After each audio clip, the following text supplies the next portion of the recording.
Welcome to Financial Repression Authority's Roundtable Insight, where the best fund managers, economists, and industry leaders discuss the key investment issues and challenges in the current macroeconomic environment.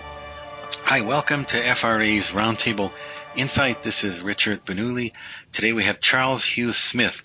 He's author, leading global finance blogger, and America's philosopher, we call him. He's the author of 9 books on our economy and society, including A Radically Beneficial World, Automation, Technology, and Creating Jobs for All, Resistance, Revolution, Liberation, A Model for Positive Change, and The Nearly Free University and the Emerging Economy. His blog of twominds.com has logged over 55 million page views, probably more by now, and it's number 7 on CNBC's top alternative finance site. Welcome, Charles. Thank you, Richard. Well, that's an introduction that's going to be hard to live up to. So, okay, yeah, no. I'm a beginner here. We're just exploring interesting topics. Okay.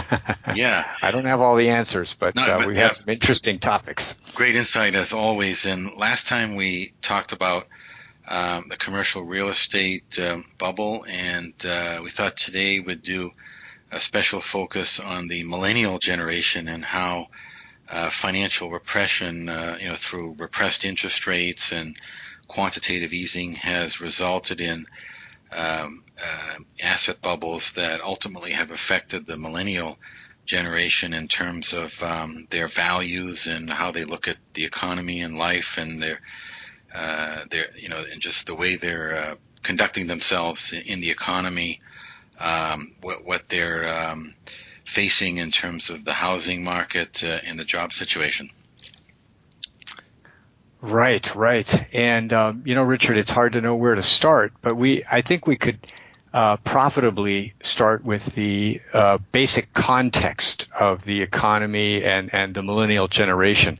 And so in terms of financial repression, perhaps the one key sector that we need to look at is student loan debt, right? Because so many millennials are carrying student loan debt, and a small student loan debt is like 25, 30,000, right? If somebody can escape with a bachelor's diploma and only have 30,000 in debt, they've considered to be done quite well. But when you think about it, that's a pretty large debt for somebody that it doesn't even have a full-time job yet. Yeah, and my figure was 13,000, I think, when I came out, 13,500. Wow, that was very low. Yeah, and nowadays, 10 times that's not uncommon, especially if you go to graduate school. And so, we all know why this is, but it's worth touching on because the financial repression part is when the central state, the central government and its central bank, when the central state guarantees any sort of lending, right, where a lender can't lose money because the government will step in and cover any losses. Yeah. Well, then there's a huge incentive to lend out, to marginal borrowers, right, mm-hmm. and to really push every loan you can, and that's exactly what we have with student loans, right? It's like anybody that is breathing can get a student loan and an immense amount, and then these are non-recourse loans, right? Talk about financial repression. They're not you can't take them to bankruptcy court or reduce them in any way short of a few government programs, such as if you join the government service and then you get a reduction and so on. So it's like it's like the financial system on financial repression steroids. Yeah. And so they've really tasted the worst of neoliberal banking, right? The interest rates on student loans are not that low. Sometimes they're as high as 7.5%, 8.5%. And then the higher education system, which is supposed to be concerned with educating the youth, have just gorged on these on all this free money, right? Built fabulous buildings on campus and hired the administration, I just looked at a statistic. The number of administrators in higher education in America went up 34-fold in like 30 years, Wow. where the number of students barely rose, right? And so, that was much more modest. And so, anyways, this is like the worst possible combination of financial repression and state guarantees. And so the millennials have that burden on them right from the start. Yeah, just trying to get out of the gate in terms of, maybe leaving the nest or getting a family formation. How can they do that, right? How can they buy maybe a home or a car? Just getting out, right? A lot of them have difficulty even getting a job, even given the large amount of debt, to begin with. Right. And then, you sent me several interesting articles talking about the impact of the last decade's financial stagnation on the millennial frame of mind or their value system. And of course, a lot of them grew up seeing their parents under a lot of financial stress during the bubble pop global financial meltdown in 2008 and 9. And so this has made them wary of debt. And again, just for context, there's consumer debt is just continues to climb. And this, of course, is mostly people that are older than their early 20s. It's hard for them to acquire much more debt than their student loan debt. But I have a chart here from the St. Louis Fed, and it's the total consumer credit owed and securitized, and it shows a minor dip in the 2009 time frame, and then it's rocketed even higher. It's rocketed another 1.2 trillion. So I think that the millennials are well aware that the entire system, not just the student loans that they're under, but the entire system is incredibly burdened with debt. And so how is this resulting in their views, their values, how they're growing up, and what they see as the prospects for jobs, and just where to live in general? Does it make sense to live in the inner city or out in the suburbs, exosurbs? Right. Well, one of the essays you sent me was an excerpt from Mark Faber's recent essay, kind of exploring the concept that the millennial generation is much more risk averse because, and we can see why, because they've seen the damage and the stress and the losses that can result from taking on way too much debt and not having enough income or collateral to support that debt. So they're obviously wary of taking on these gigantic mortgages that their parents did and buying new cars and adding debt on top of debt on top of debt. And so I think as a generalization, they're less willing to take the risk of taking on a gigantic mortgage. And I mean by that, in the $700,000-$800,000 range, right? Yeah. Like you and I were speaking, $1 million house in Toronto or Vancouver or Seattle or the San Francisco Bay Area or Boston, you name it. Yeah. I mean, $1 million, you have to put down about $250,000. And so you're on the hook for $750,000. That's a lot of money. And so that risk aversion, and it carries several potential consequences. One that was being discussed in the essay was that there's less entrepreneurial activity because for the same reason. Why risk everything on a business that might fail? Yeah, I mean, the millennial generation is the least entrepreneurial of all, was a quote from that article. Right, and that's at odds with the sort of tech hub kind of environment in which the assumption is here's a bunch of 23-year-olds or 25-year-olds starting a billion-dollar company, in the living room. But that's actually like just the bleeding edge of a generation that is generally risk averse. And so then we go look at housing, right? And I submitted a couple of charts that showed that two of the millennials' favorite cities, at least by judging by surveys of where you'd like to move after you graduate from college, Seattle and Portland are quite high on that list. And those, according to the Case-Shiller Home Price Index, those two cities now have exceeded the 2007 bubble in terms of housing valuation. And I think that there's just many other favored cities that are attractive to millennials, like Austin, Texas, and San Francisco Bay Area. I mean, there's a lot of other places that are exhibiting the same kind of enormous home valuation bubbles or expansions, to the point that only the top earners can afford that. And so then that raises the question, well, what are the millennials going to do? And so Joel Kotkin, who's a demographer, as well, he studies demographics and the economy, his view is millennials do want to buy and own homes, but they're only willing to do so if they can afford them.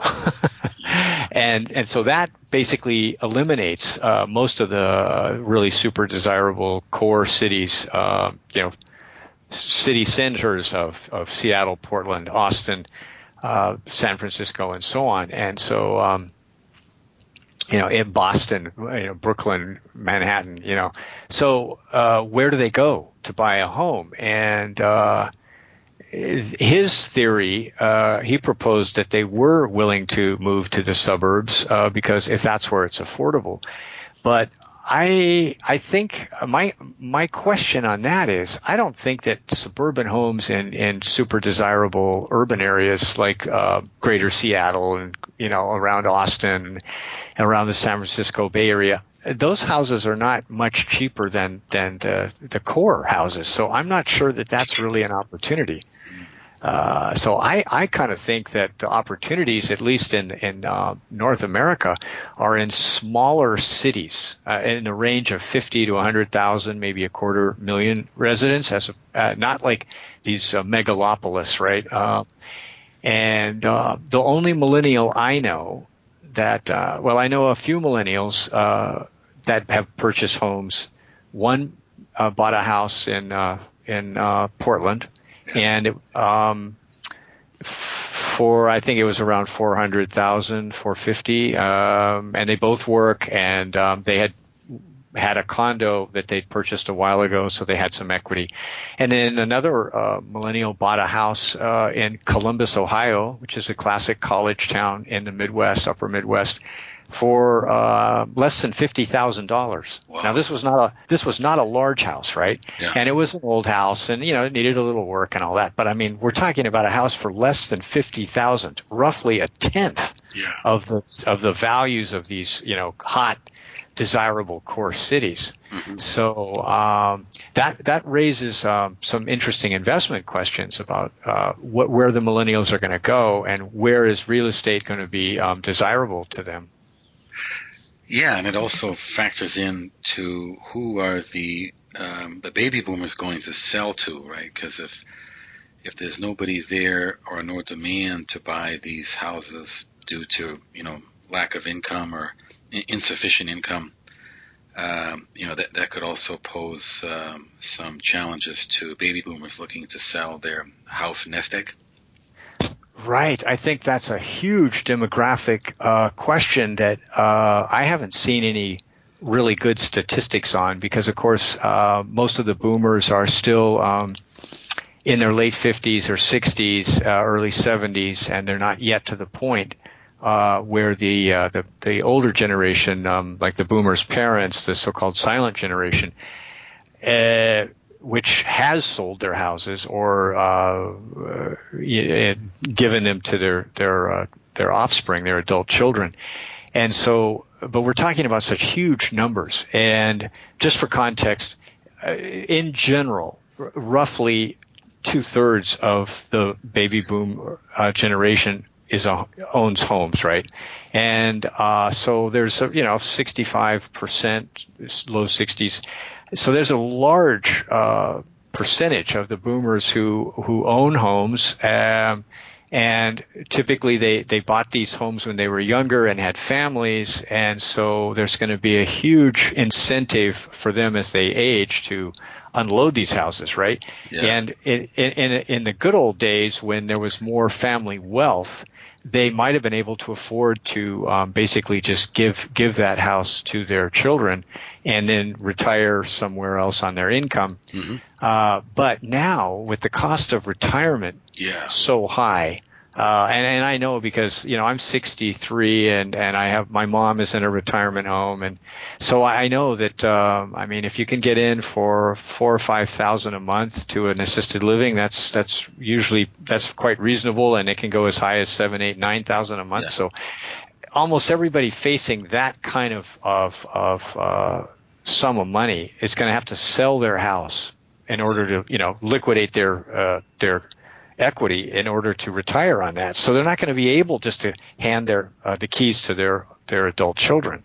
So that's a question that I don't think we know the answer to. But if millennials can't buy the boomer's house at the current value, then basic supply and demand economics suggests that prices will have to fall to the point at which they're affordable to millennials, which in many areas would suggest a 50% drop, right? Yeah, exactly.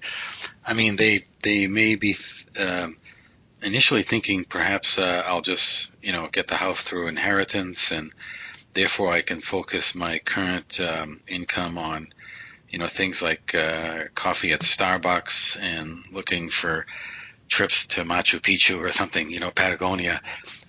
This is where their value and emphasis seems to be.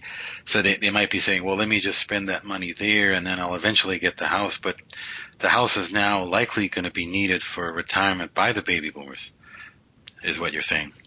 Right. And so they won't be able to inherit. They're going to, the parents are going to be selling that house in order to extract the equity to retire on or downsize. And in which case they'll be competing with their children for affordable housing, right? That's like small apartments and that kind of thing. So the other key element here is what can we expect in the future for millennial incomes? And every indication that we have currently statistically is that millennials are making considerably less money at the same age compared to the Gen X and boomers made in their early to mid 20s and early 30s. Yeah. And so, and what we do see is a great concentration, a skewing of national income to the top 1% and 5%, right? I mean, this is well established that the top 5%, what we might call the technocrat professional entrepreneurial class, is their income is continuing to grow ahead of inflation and expenses, but everybody else below that their income is stagnating. And so I don't think that it would be I don't think there's any evidence at this point to presume that the millennials are going to suddenly at some magical point in the future start making a lot more money and be able to afford overvalued, housing. I just don't, there's no evidence for that. All the trends are the opposite: stagnating incomes and a millennial income trend that will stay subpar, below that of previous generations for decades to come. So I don't think there's any magic bullet on that. And if we look at what's the other magic bullet in financial repression armory, well, it's lowering interest rates to zero. Hey, we've been there for 8 years, right? Or near zero. And mortgage rates below 4% were at basically unprecedented lows, and they're starting to click back up above 4 and hit 4 or 4.5.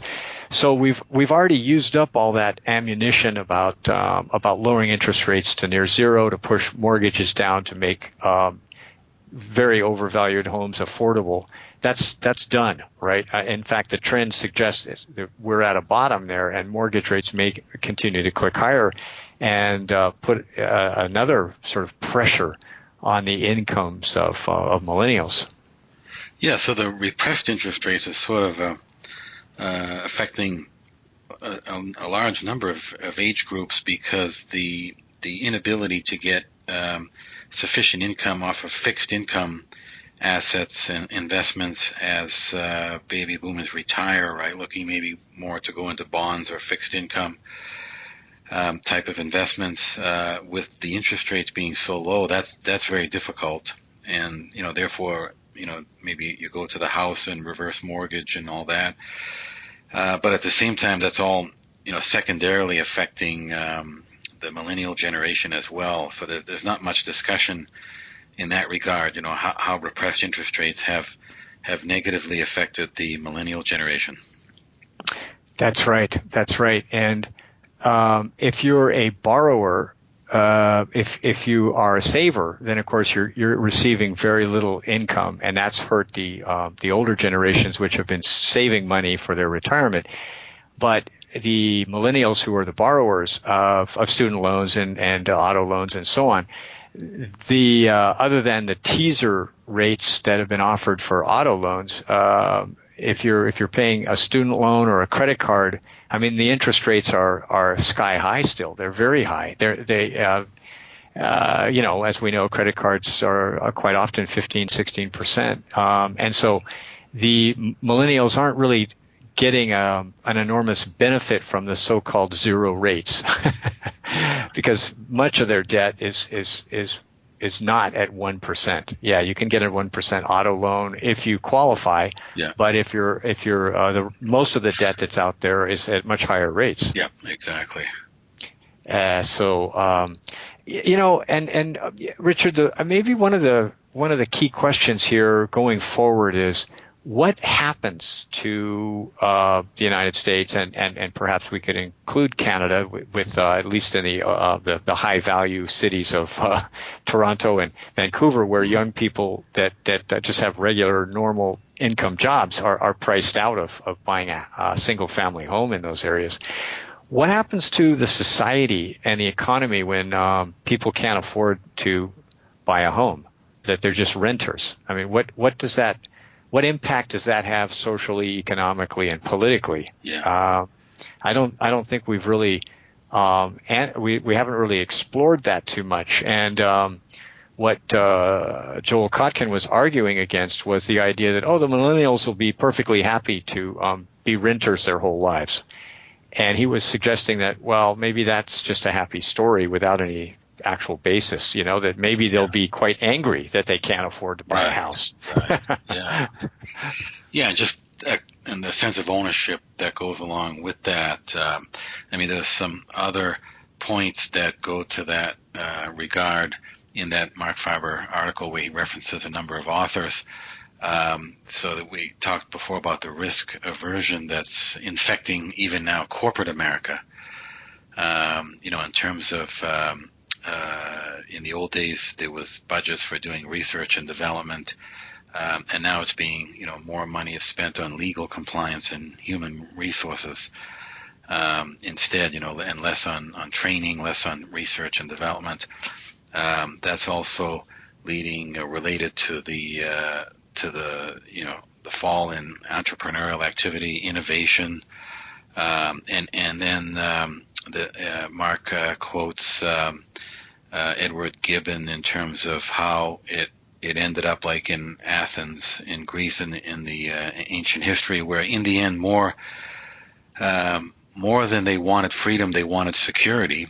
When the Athenians finally wanted not to give to society, but for society to give to them, when the freedom they wished for was freedom from responsibility, then Athens ceased to be free. And so that is a big issue, in terms of what could happen, resulting from the spirit of risk aversion and a sense of greater entitlement, from the government. Yes, that's an excellent point, Richard. And kind of following that up, Joel Kotkin also mentioned that there's a generational conflict brewing in like land use and how we provide housing, how we build housing, and that as we all know that the last, I'd say, 20 some years has been dominated by NIMBYism, like not in my backyard, right? Don't build any new housing. Don't build any high density housing. Don't build a new, a complex by my house, right? Yeah. And so that has really stifled construction in a lot of cities, especially those with, very little open land left. And then, of course, the local governments have raised the fees on building, and so it can cost, I think the number that he mentioned was $50,000 per unit just for the development costs, the permits and the sewer connection, and there's a $10,000 fee for everything, right? Yeah. For each item.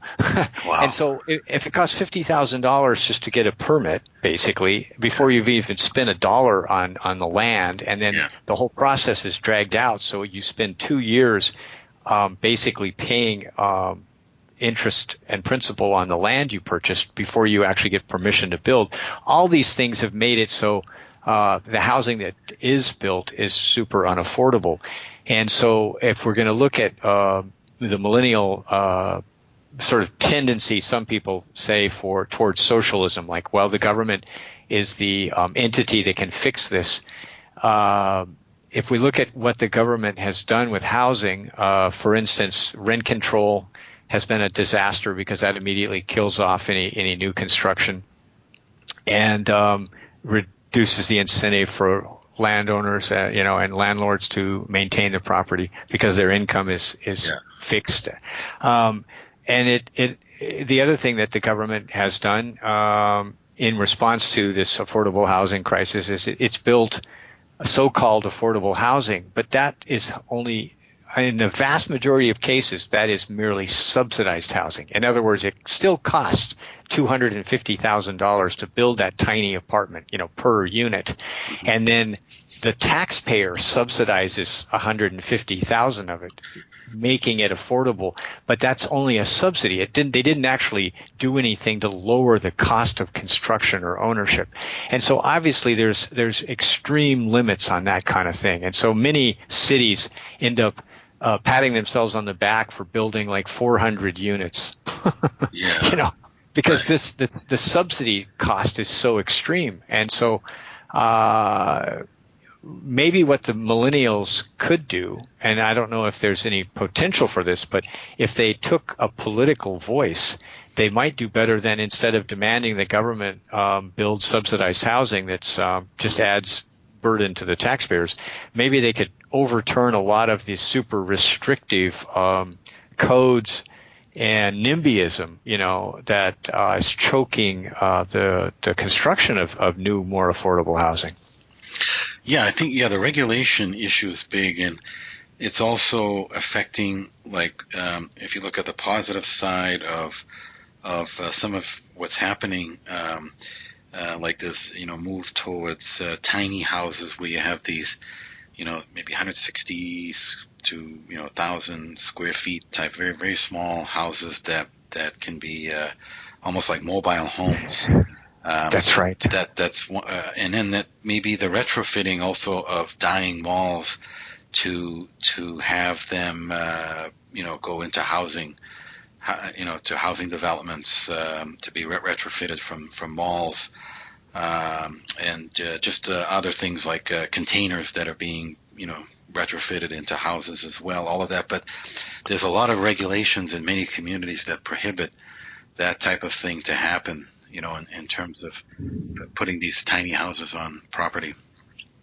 That's right. There has to be a change in, as you say, the regulatory sort of spirit of the law. Yeah. And that's a political process. But, just Richard, to speak briefly on an investment potential here, like where is there an opportunity here for people that want to participate in this huge demographic, economic housing shift we're talking about?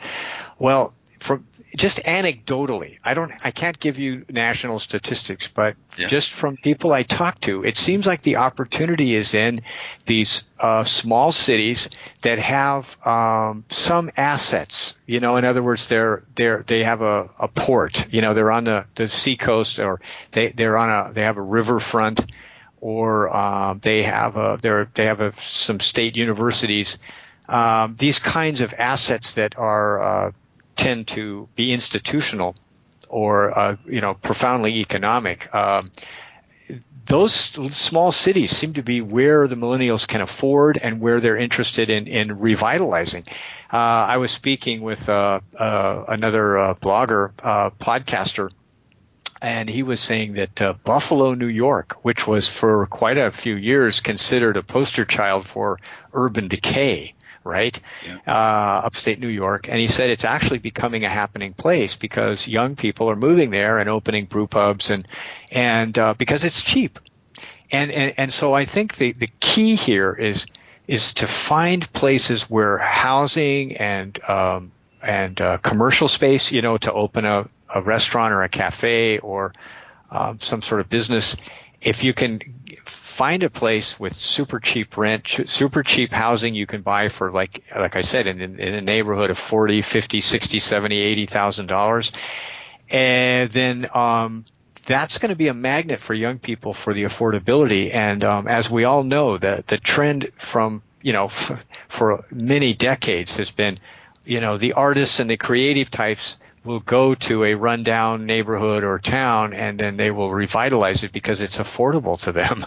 And so that may be the opportunity going forward, is in smaller cities that have some assets that and by that I mean compared to a place that was dependent on one auto assembly plant, right? And so when the plant closes, the whole place is shut down and there's no other assets to draw upon. But if you have institutions like then there's some foundation there that can support a revitalization. And so I'm just, people have told me, that Buffalo, New York seems to have some magnet potential, and Columbus, Ohio, as two examples, and I'm sure there's many others, dozens. Yeah. And so that's where I would, if I were a real estate investor, I'd start looking at places like that. Yeah, no, I think you're right, and that's also consistent with the trend towards a move to the center, the so-called flyover America, land between the coasts in the interior, in the Midwest, where there was places that have been very depressed, Buffalo, maybe Detroit, very, very low cost, and so the cost base is already beginning from a very low point.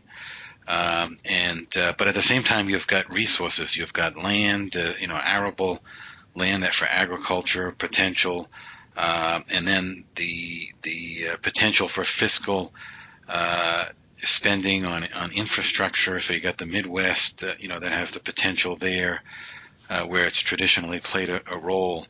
So that sort of whole manufacturing, infrastructure, agriculture in the interior of the U.S. that trend, and certainly people moving out of California for various reasons, and high cost areas, highly taxed areas, going more towards the favorable areas in the interior.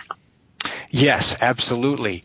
And you mentioned agriculture and arable land. Well, I also just I don't know them personally, but through other millennials I know, it turns out there's quite a few millennials who are homesteading. In other words, they're buying abandoned farms, or they're buying